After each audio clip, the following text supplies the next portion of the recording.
courtroom? First time on this side of it. What's happening up there? Judge is about to come in. They're setting the record. Just keep calm, listen to the questions. Right. I just want to know the truth comes out. Inside the federal prison system, how control replaced correction.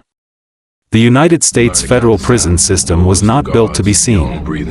It was built to function quietly, efficiently, and without interruption.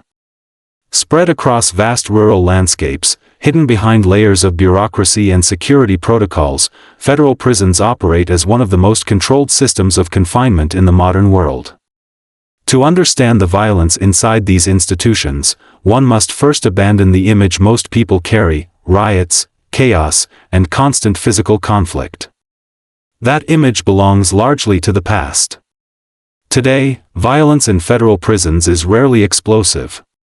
It is procedural. It is regulated. It is embedded in policy, architecture, and time itself. This is not a story about a single prison. It is not a story about one incident. It is the story of how a system evolved to contain violence by redesigning what violence looks like.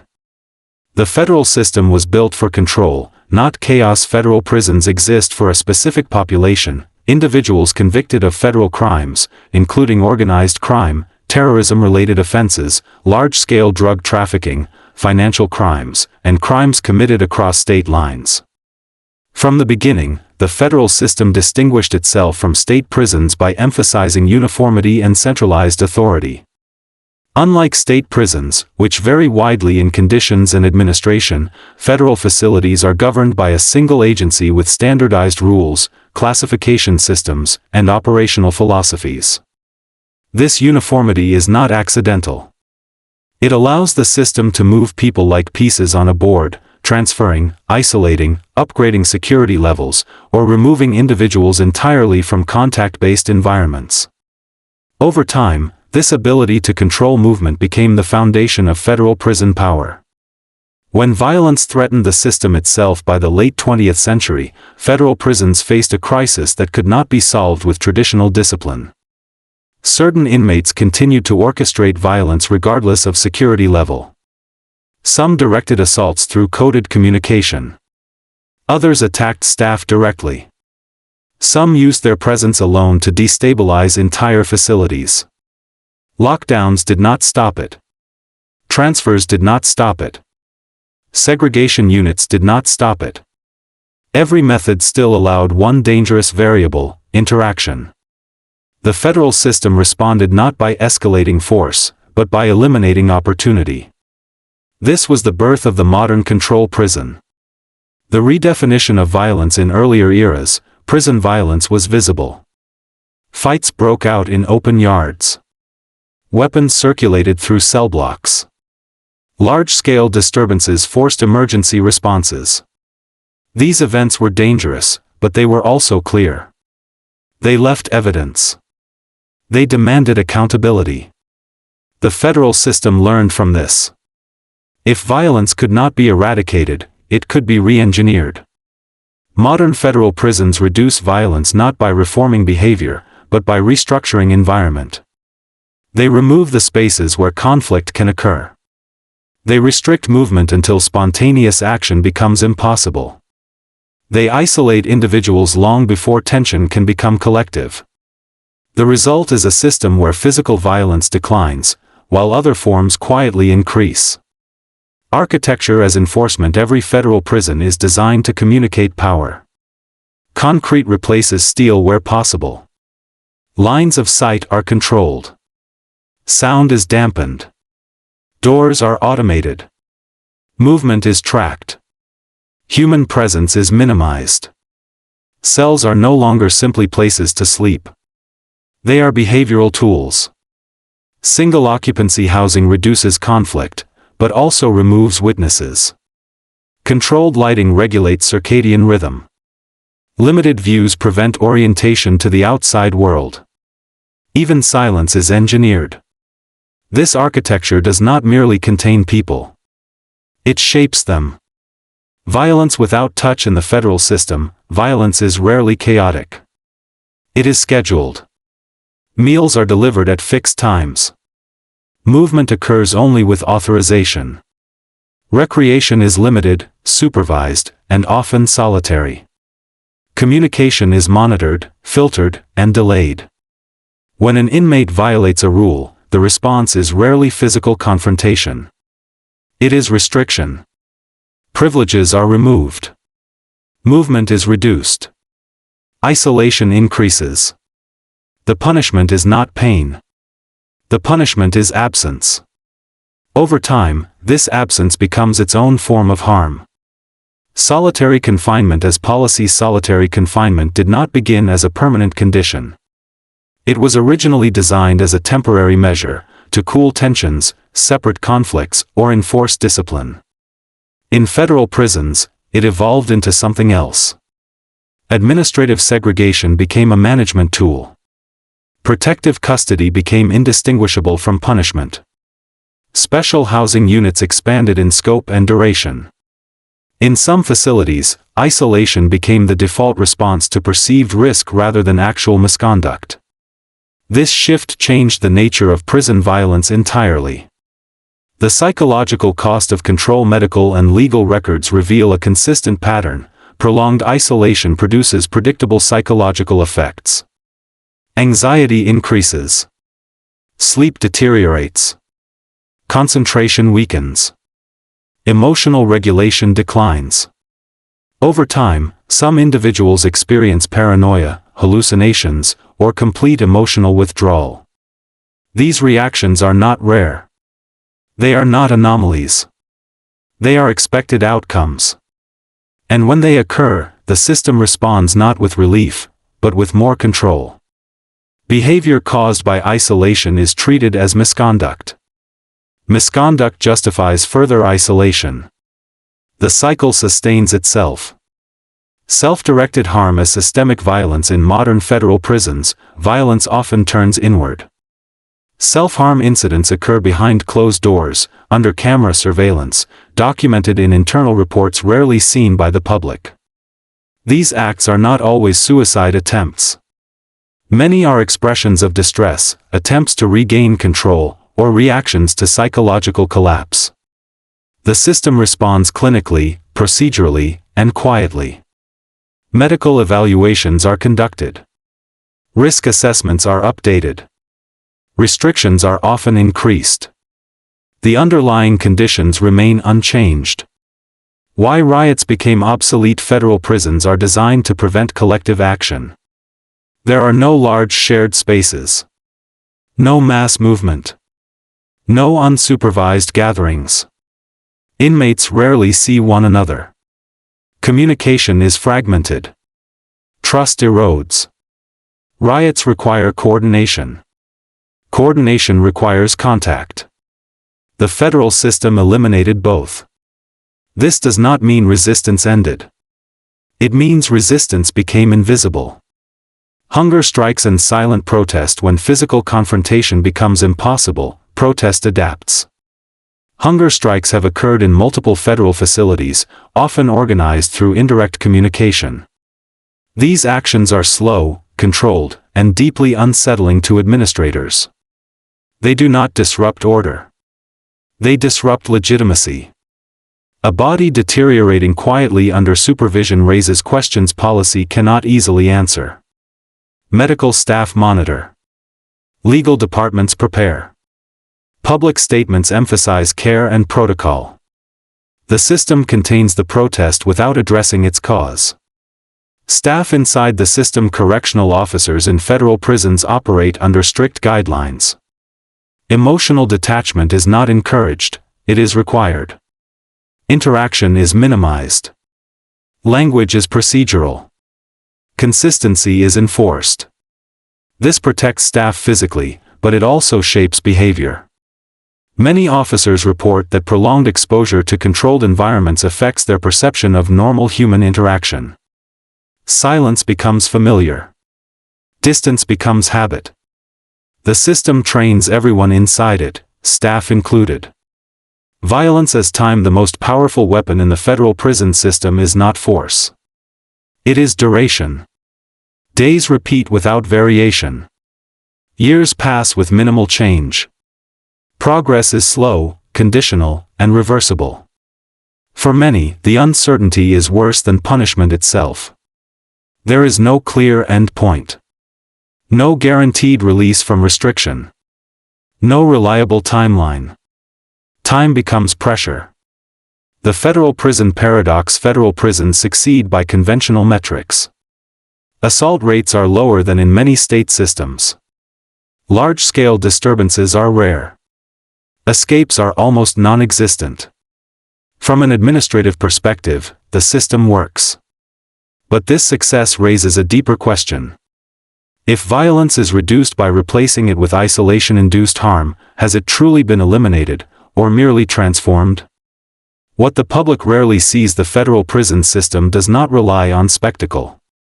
There are no dramatic confrontations. No constant emergencies. No visible chaos. Instead, there is routine. Documentation. Policy. Procedure. This is why it is so difficult to challenge. Violence without blood leaves fewer headlines. Harm without witnesses leaves fewer images. And silence, when maintained long enough, becomes normal. When control becomes permanent, Supermax logic and the damage it leaves behind. Because there is a point where control stops being a method and becomes an environment. A point where isolation is no longer a response, but a condition. A point where violence no longer needs force to exist. This is where Supermax logic begins. The rise of permanent isolation. Supermax confinement did not emerge overnight. It grew quietly, piece by piece, justified each time by safety, necessity, and risk management. At first, isolation was temporary. Then it became extended. Then it became indefinite. Federal administrators argued that some individuals could not safely exist in any interactive environment. Not in general population. Not in maximum security. Not even in long-term segregation units. The solution was total removal. Supermax prisons were designed to make interaction optional and human contact incidental. This was not an accident of design. It was the objective. Life reduced to a single cell. In Supermax confinement, the cell becomes the entire world. Concrete walls. A concrete bed. A fixed desk. A steel toilet sink unit controlled externally. A narrow window angled to show sky but nothing else. There are no personal choices. No meaningful movement. No spontaneous interaction. Most individuals spend roughly 23 hours per day inside this space. The remaining hour, when granted, is usually spent alone in a small outdoor enclosure surrounded by concrete walls. This routine repeats daily. There are no weekends. No holidays. No seasonal change. Time does not pass here. It accumulates. Violence without contact. Supermax facilities are often described as non-violent because assaults are rare. That description depends entirely on how violence is defined. There are few fights because there is no proximity. There are few riots because there are no groups. There are few weapons because there is no opportunity to acquire them. But violence has not disappeared. It has been absorbed into the conditions themselves. Isolation acts continuously. Silence acts continuously. Uncertainty acts continuously. This is not episodic harm. It is constant pressure. Psychological breakdown as an expected outcome. Medical literature, court records, and internal assessments consistently show that prolonged isolation produces predictable psychological effects. This is not controversial. It is documented. Symptoms often include severe anxiety, panic responses to routine stimuli, memory impairment, emotional flattening, difficulty forming coherent thoughts, paranoia, hallucinations. These effects do not require pre-existing mental illness. They emerge from the environment. When they appear, the system interprets them through a security lens rather than a medical one. Behavior that deviates from compliance is labeled disruptive. Disruption triggers restriction. Restriction deepens isolation. The cycle continues. When illness is treated as risk, one of the most damaging aspects of Supermax confinement is how mental deterioration is managed. Psychological symptoms are often framed as threats to order rather than injuries caused by confinement. The response prioritizes control over treatment. Medical intervention may occur, but it is constrained by security protocols. Therapy is limited. Human contact remains minimal. Medication may be adjusted, but the environment does not change. In effect, the system attempts to stabilize individuals while maintaining the conditions that destabilize them. This contradiction is never resolved. Self-harm behind closed doors. Self-harm rates in isolation units are significantly higher than in less restrictive environments. These incidents rarely become public. They occur inside locked cells, recorded by cameras, documented in internal reports, and addressed quietly. There are no crowds. No witnesses. No footage released. Some acts are expressions of despair. Others are attempts to feel something, anything. Some are simply the result of prolonged psychological collapse. The system responds with medical checks and increased monitoring. In many cases, restrictions intensify rather than ease. The message is consistent: control must be preserved. Indefinite confinement and the erosion of hope. One of the most powerful stressors in Supermax confinement is not isolation alone, but uncertainty. Many individuals are not given clear timelines for progression or release from extreme conditions. Advancement depends on behavior, evaluations, and administrative review, often without transparent criteria. Progress can take years. Regression can happen instantly. A single incident, sometimes unrelated to violence, can reset the process entirely. This unpredictability erodes motivation and destabilizes identity. Without a clear future, the mind turns inward. Without change, time loses meaning. The step-down promise to address criticism. Federal prisons introduce step-down programs, structured pathways designed to transition individuals out of extreme isolation. On paper, these programs appear humane. They offer slightly increased out-of-cell time, limited social interaction, gradual restoration of privileges. Behavioral benchmarks. In practice, the process is slow, fragile, and tightly controlled. Psychological symptoms can be interpreted as non-compliance. Minor infractions can halt progress. Transfers can be delayed indefinitely. For some, step-down programs work. For others, they become another layer of control rather than a genuine exit. The staff reality. Correctional officers in Supermax facilities operate under constant vigilance. They are trained to minimize engagement, maintain consistency, and avoid emotional involvement. This is not cruelty. It is protocol. But long-term exposure to extreme environments affects staff as well. Silence becomes normal. Distance becomes habit. Empathy becomes risky. The system shapes everyone inside it. The difference is that staff leave at the end of a shift. The confined do not. Release from isolation is not recovery. Some individuals eventually leave Supermax confinement. They may be transferred to less restrictive facilities or released entirely. But years of extreme isolation do not disappear upon exit. Reintegration is difficult. Social interaction can be overwhelming. Trust is fragile. Emotional regulation is impaired. The skills required to survive Supermax confinement, withdrawal, hypervigilance, emotional suppression, are incompatible with life outside. This damage is not accidental. It is foreseeable. The illusion of safety. Supporters of Supermax prisons argue that these facilities protect staff, other incarcerated individuals, and the public. In many ways, they are correct. Supermax confinement reduces overt violence. It prevents coordination. It neutralizes perceived threats. But this safety comes at a cost that is rarely acknowledged. Violence has not been eliminated. It has been internalized. The system prevents harm by allowing damage to accumulate quietly, out of sight. Why Supermax logic persists despite lawsuits, criticism, and reform efforts, Supermax prisons continue to operate. The reason is simple. There is no widely accepted alternative.